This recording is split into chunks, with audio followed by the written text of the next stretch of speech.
Chair, members and most welcome guests. Is it legal? Yes, it is legal.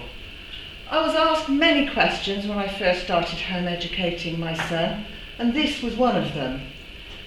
When I first came across home education back in the mid-1980s at Granwell Farm, I kept my horses and ponies, and there were some children there that lived there who didn't go to school. They were home educated. And I can remember thinking at the time, isn't that an odd thing to do? Because most of our society, I was brought up believing that we had to go to school. There wasn't a choice. You just go with the flow. And I didn't think about it until 20 years later, when my son Simon was having problems at school. So, the law states that Section 7 of the 1996 Education Act states that the parent of every child of compulsory school age shall cause him to receive an efficient full-time education suitable to his age, ability, aptitude, and to any special educational needs he may have, either by regular attendance at school or otherwise. Home education comes under the or otherwise part of this law. So by choosing to home educate my son, I was fulfilling my parental obligation to provide my child with an appropriate education with regard to the law. Home education is the default. School is the opt-in option. Education is compulsory, whereas school is not.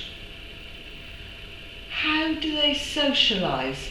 Again, well, there is this erroneous belief that children can only socialise in a school environment, and this is so untrue. At school, they're clumped together with their own age group, and often their own gender. How is this representative of society at large? If you have no friends or common interests in a crowd, this is not socialising. I found three meanings of the verb to socialise. 1, go out. To spend time when you're not working with friends or other people in order to enjoy yourself. 2, train. To train people or animals to behave in a way that others in the group think is suitable. 3, to spend time with other people for pleasure.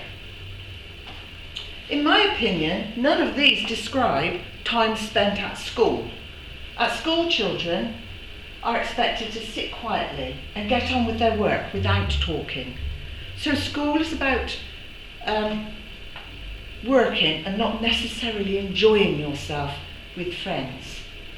Maybe school is a place where training happens, but this is still not what society means by socialising at school.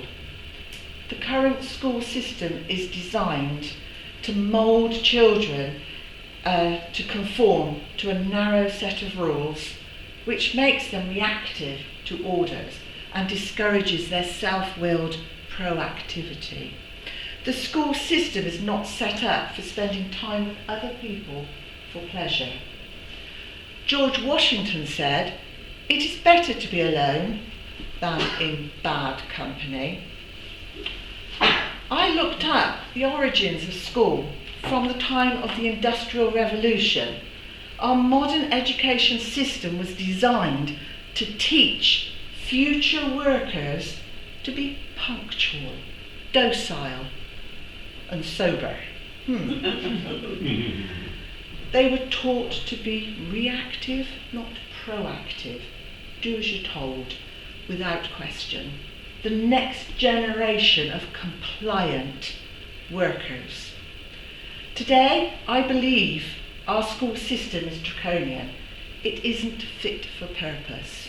It isn't preparing our next generation of adults to make the most of their lives. How do children fit into our society? Whoops, here it is. The us and them divide that is evident in the classroom at school between adults and children causes a massive chasm, and children become invisible. Children should be seen and not heard is a classic belief left over from the Victorian era. Society has evolved in a way that does not respect children or give them a voice, and I believe this is why children often do not feel that they can talk to their parents or other adults, because they're not given the right to express their views, either by society or other adults. Our society ostracises children from socialising with the wide spectrum of society, and adults often socialise without their children. And then, when the children get to 18, they're expected to be functional adults when they have not had any experience of how to behave other than at school, within an institution where they're grouped together in their age peers and often their own gender. Society wonders why we have disaffected teenagers, increasing incidents of suicides and depression in our youth, and fatal knife crimes. So sad.